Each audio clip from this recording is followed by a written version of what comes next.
Good morning, everybody. Welcome back to Blu-Roy Movies and the Weekly Watches. And by George, it's a bit parky this morning in Blu-Roy Towers.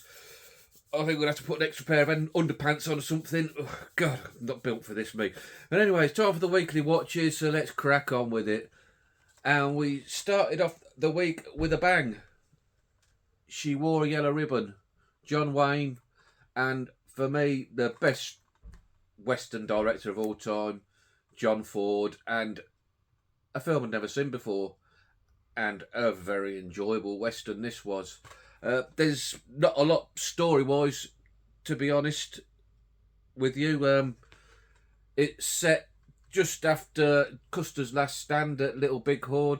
The Indians are revolting against the American settlers and in a war with them, and they've all banded together with the different factions, tribes, I suppose you call it, the Apaches and the Arapahoes and all the other different tribes.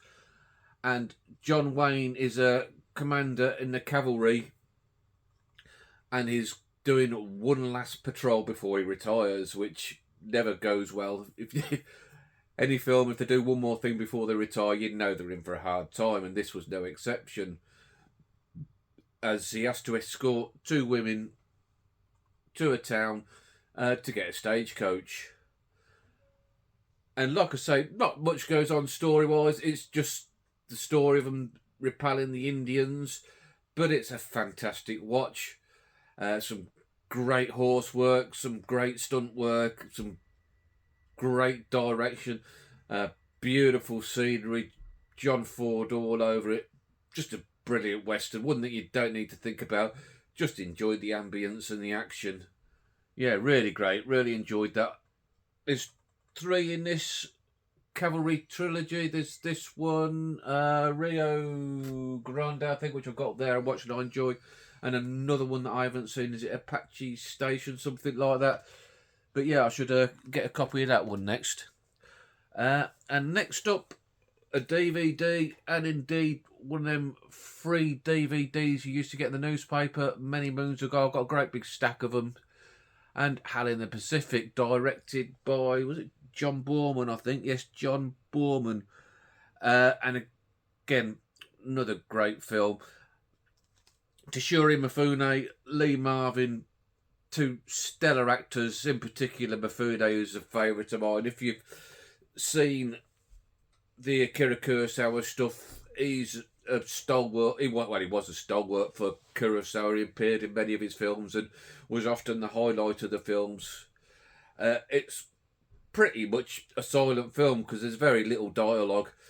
It's about Marvin and Mifune, their American soldier and a Japanese soldier who gets washed up on a desert island. There's only the 2 of them on there, and it's these 2 competing to be for the water and trying to kill each other. It reminded me like the first half an hour, like when they're trying to kill each other and stuff, they get up to a bit like a live action Tom and Jerry film. Really enjoyable stuff. So Marvin in a tree, hanging out of a tree with a big water bottle on a string, trying to get Mifune's water, and Mifune catching him and pulling him out the tree. Yeah, really great. And as I say, there's no dialogue, so the acting's all facial, and the expressionism's just out of this world. Yeah, great film. One that I really enjoy, and we could do with a decent Blu-ray release in this country, or even a 4K. Hal in the Pacific. If you haven't seen that one, give it a go. Right, next up for myself, and another first time watch. This is a 4K I bought ages ago. I think the stupid price, £8 or something, and I'd never seen it. So today was the day, well, whatever day it was in the week, that it caught my eye and finally got in the player, which just goes to show that all you Blu-rays over here, I know I haven't got round to loading it yet, but your day will come, believe me. So anyway, yes, I watched this, and when it flicked into life with the credits and saw it was lowbrow Paul Anderson, not highbrow Paul Anderson, I was a bit doubtful because Paul W.S. Anderson, his films haven't been of the higher quality, the ones that I've seen anyway. But this really surprised me. This was absolutely fantastic. This is all about, they've built this spaceship that can cross over to different dimensions, and it disappeared 7 years. I think it's set in 2040 something or other. It has been disappeared for 7 years and suddenly turned back up, and it was showing distress call. So these guys were sent on a mission to try and rescue the old crew on it if they're still alive and find out what happened. Brilliant cast: Sam Neill, Lawrence Fishburne, Kathleen Quinlan, Jolie Richardson. Who else did you have? Bear with me. Oh, I can't see it on there, and they've gone out of my head now. Been a few days since I saw it, but some other really good British actors, not on the back here.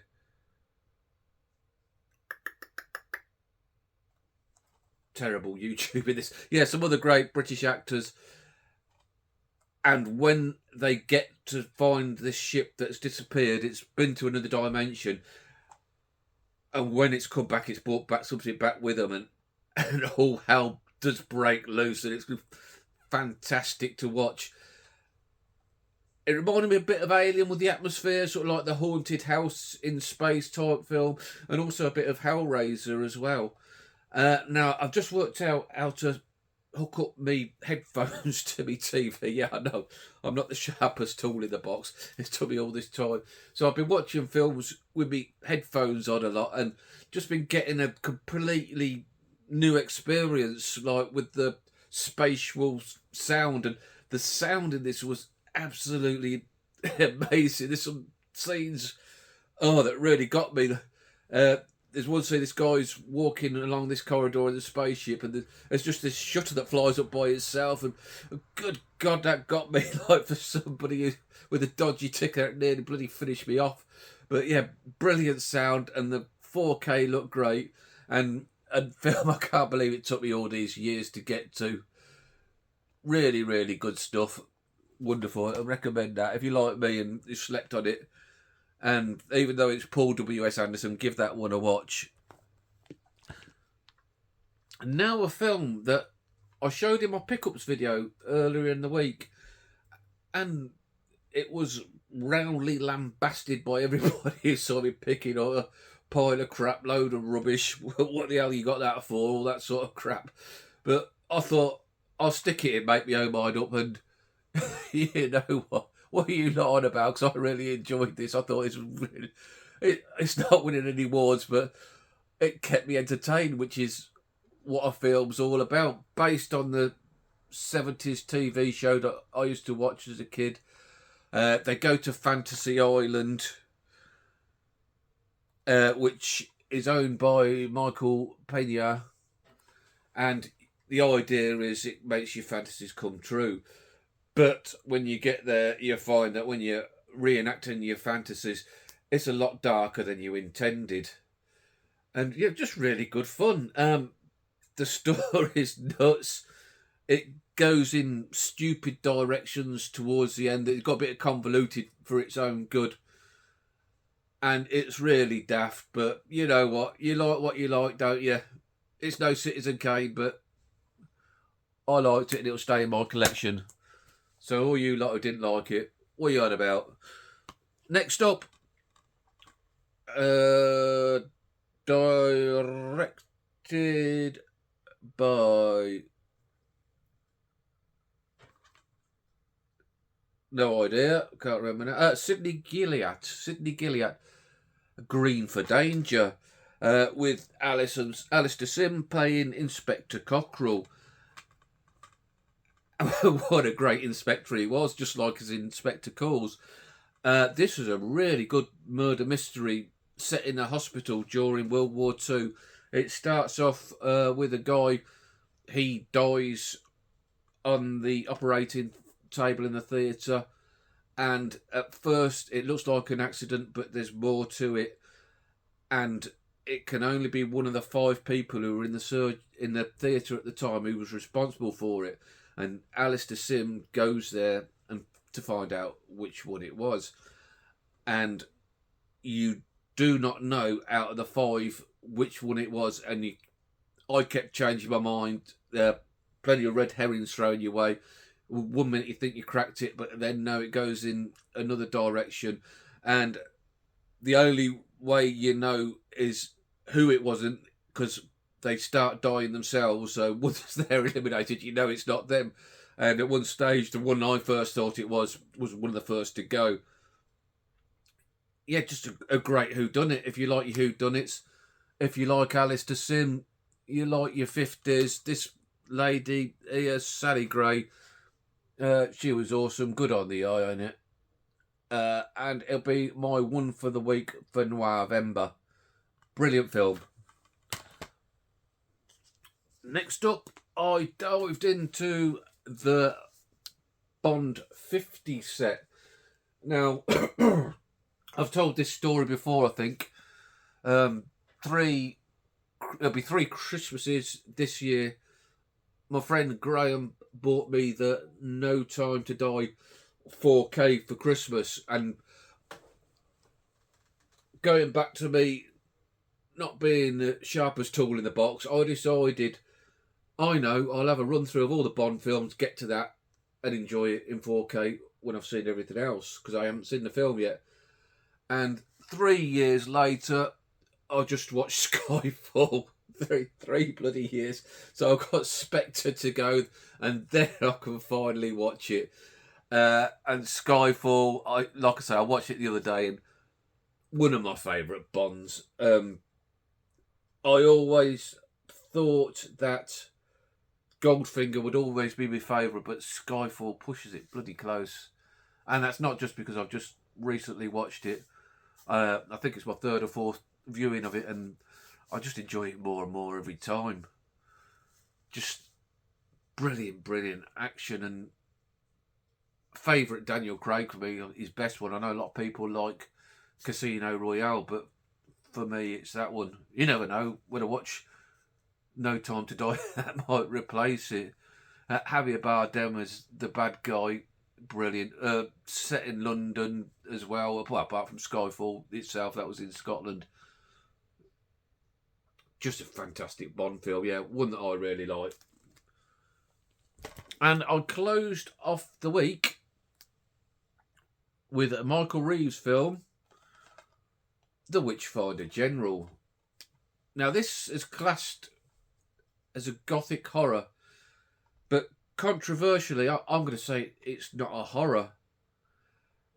I think it's more of like a revenge type film, because I know Vincent Price, he plays the titular Witchfinder General, but there's no actual witchcraft in it. It's just Price and his henchman going round basically killing innocent women for monetary gain. He bites off more than he chews when he kills the uncle of Ian Ogilvy's girlfriend and molests the said girlfriend. Ian Ogilvy's brilliant in this. He used to be in The Saint, another blast back from my past. Yeah, he kills Ian Ogilvy's priest, sort of like father-in-law, and then tortures and rapes his girlfriend. And this is about Ogilvy tracking him down to do him and get revenge on him, because Vincent Price is always good, any, but he's really horrible as this guy. He's such a creep. And then when he gets the brutal ending, yeah, wonderful film. If you haven't seen The Witchfinder General, I highly recommend it. So that was it for the week. What did you think of them? Have you seen any of them? Do you intend to see any of them? Do you disagree with my opinions anyway? Anything, let me know down below. I love reading your comments every week. It's highlight of the week. I know it's a sad existence, but it is. There you go. Give us a thumbs up if you like what I've done today. Maybe think about subscribing if you want to hear more of this crap and twaddle next week. And I'll catch you all later. Have a good week and be good. Ta-ra.